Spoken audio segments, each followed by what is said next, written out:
السلام عليكم ورحمة الله وبركاته. اليوم غادي نتكلموا من هو الفريق اللي غادي يواجه المنتخب المغربي ديال U17 في الدور 32.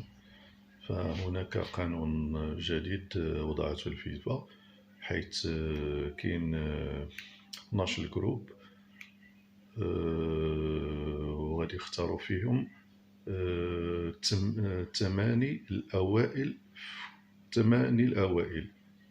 بحيث يختاروا 8 الأولانيين. مثلا لحد الآن كاينة الأرجنتين هي الأولى، تابعها الطاليان عندهم 9، ولكن لا ديفيرونس البيت الأرجنتين هي الأولانية. دونك كاينة الأولى ديال الأوائل، الثانية ديال الأوائل، الثالثة ديال الأوائل، الرابعة ديال الأوائل، الخامسة ديال الأوائل، السادسة ديال الأوائل، السابعة ديال الأوائل، الثامنة ديال الأوائل. كذلك بالنسبة للمراتب الثانية تاهي نفس لا ميثود. حنا اللي كيهمنا هو المرتبة الثالثة اللي احتلها المنتخب المغربي.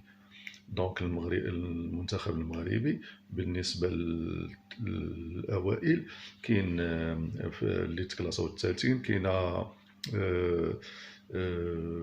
كوريا الشمالية هي الأولى عندها 4 نقاط، ديفرونس البيت عندها أكثر من مصر، والمصر هي الثانية.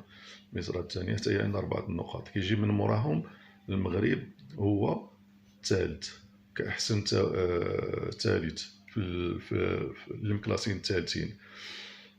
بهذه الحالة حسابيا كنلقاو بأن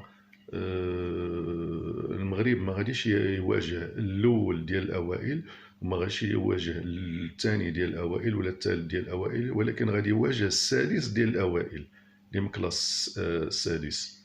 هو اللي غادي نتعرفوا عليه إن شاء الله ملي غادي يكملوا غدا المباراة اللي غادي يلعبوا غدا. يلعبوا 4 المجموعات، ومن خلال ذلك غادي يبان لنا مع من غادي يطيح المنتخب المغربي. دونك السادس ديال الأوائل غادي يلعب مع المنتخب المغربي.